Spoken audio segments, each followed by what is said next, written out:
Today we have the 2021 Mazda 3. This vehicle has done just under 64,000 miles.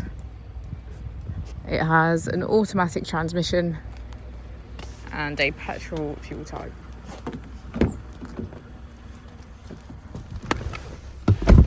To the left of our steering wheel, we have automatic headlights and our keyless ignition. On the right, we have cruise control and automatic wipers. Moving on to our screen, we can access communication, entertainment and information, navigation and settings. If we put the vehicle into reverse, we can see that it comes with a parking camera with front and rear parking sensors.